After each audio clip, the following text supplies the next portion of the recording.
சக்தி கடைக்கு போறாரு. போயிட்டு தேவையான வீட்டுக்கு தேவையான எல்லா காய்கறியுமே வாங்கிட்டு வராரு. "எங்கங்க போனீங்க?" அப்படின்னு சொல்லிட்டு பொன்னி கேட்குறாங்க. "இல்ல வீட்டுக்கு தேவையான பொருளெல்லாம் வாங்குறதுக்காக போனேன்" அப்படின்னு சொல்றாரு.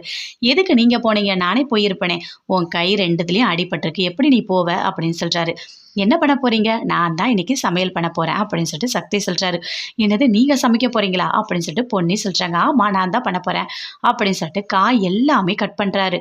கட் பண்ணிட்டு எல்லா காயும் அப்படியே கீழ விழுது. "என்னங்க இது பாதி காய்க்கு மேல இருக்கு, பாதி காய் எல்லாமே தரையில விழுந்திருக்கு" அப்படின்னு சொல்லிட்டு பொன்னி சொல்றாங்க. "நீ ஏறி உக்காஞ்சி நான் எப்படி சமைக்கிறேன்னு பாருன்னு" சொல்லிட்டு அப்படியே பொன்னிய தூக்கி சமையல் மேடையில உட்கார வைக்கிறாரு. பொன்னி அப்படியே பார்த்துட்டு இருக்காங்க. "என்னங்க இது எல்லா காயும் இப்படி விழுந்துடுச்சே" அப்படின்னு சொல்லிட்டு இருக்காங்க. "சரி, அப்ப சரி நான் போயிட்டு வரேன்" அப்படின்னு சொல்லிட்டு பொன்னி கீழ இறங்குறாங்க. இறங்கும்போது அந்த காயெல்லாம் அப்படியே வழுக்கி கீழ விழுந்துட்டாங்க. "ஐய்யய்யோ!" அப்படின்னு சொல்லிட்டு பயங்கரமா கத்துறாங்க. "என்னாச்சு பொன்னி?" அப்படின்னு சொல்லிட்டு சக்தி கேட்கிறாரு. "நீங்க காயெல்லாம் கீழ போட்டீங்கல்ல, அதில தான் நான் வழுக்கி விழுந்துட்டேன்" அப்படின்னு பொன்னி சொல்றாங்க. சரின்னு அப்படியே தூக்கிட்டு போறாரு. தூக்கிட்டு போயிட்டு அப்படியே உட்கார வைக்கிறாரு. "பரவாயில்லையா இப்போ உனக்கு?" அப்படின்னு சொல்லிட்டு கேட்கறாரு. "இல்லங்க பயங்கரமா எனக்கு வலிக்குது. எதோ சுளுக்கு புடிச்சிட்டா மாதிரி இருக்கு" அப்படின்னு சொல்லிட்டு பொன்னி சொல்றாங்க.